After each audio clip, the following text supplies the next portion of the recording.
Today, we are pleased to have on the show Alice Puzzle from the Dolphin Conservation Trust.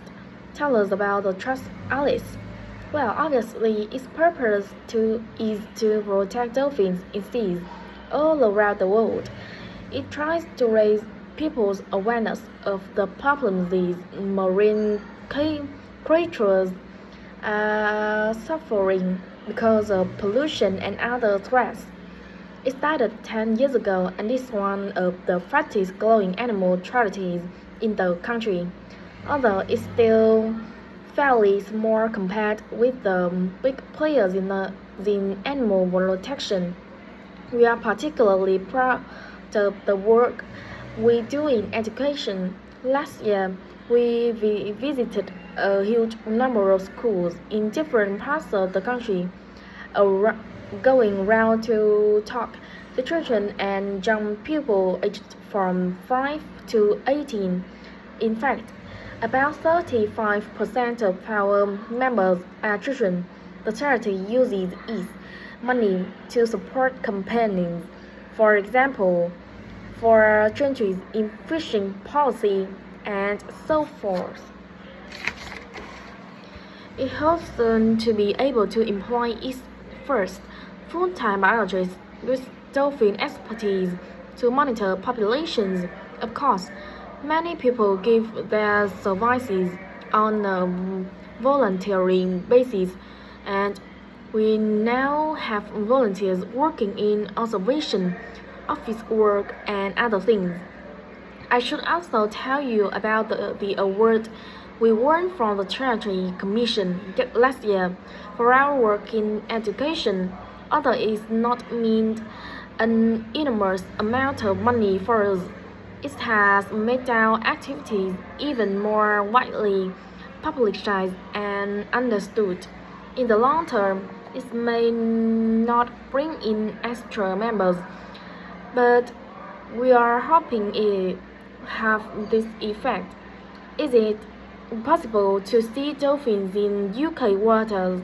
Yes, in several locations, and we have a big project in the east part of Scotland.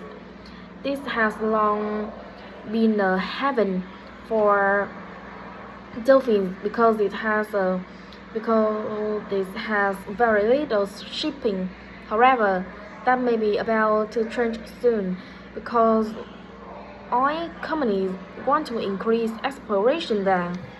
We are campaigning against this because although there be little pollution from oil, exploration creates a lot of underwater noise. It means the dolphins can rest and socialize. This is how I became interested in dolphin conservation in the first place. I had never seen one, and I hadn't been particularly interested in them at school.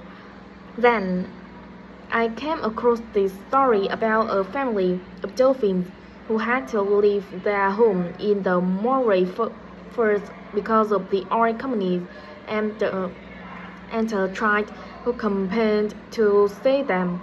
I couldn't put the book down. I was hooked.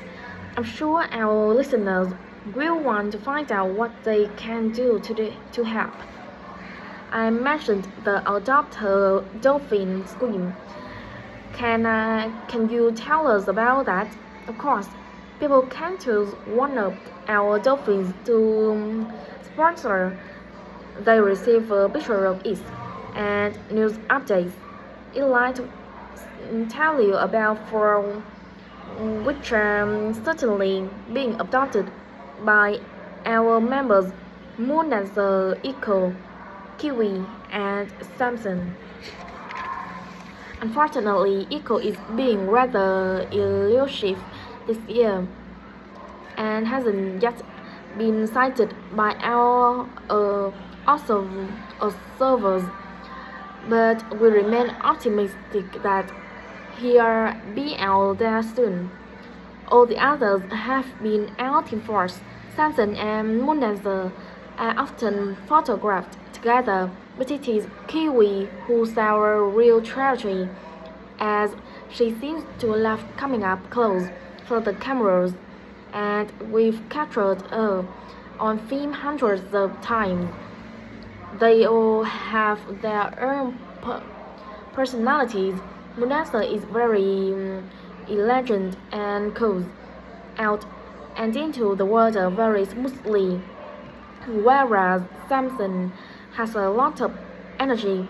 He's always leaping out of the water with great vigor. You'd probably expect him to be the drunkest. He's not quite. That's Kiwi, but Samson's the latest of our dolphins to be chosen for the scream. Kiwi makes a lot of noise, so we can often pick her out straight away. Echo and Munasa as noisy too, but Munasa easy to find because she has a particular large fin on her back, which makes her easy to identify. So, yes, we are all very different. Well, they sound a fascinating group.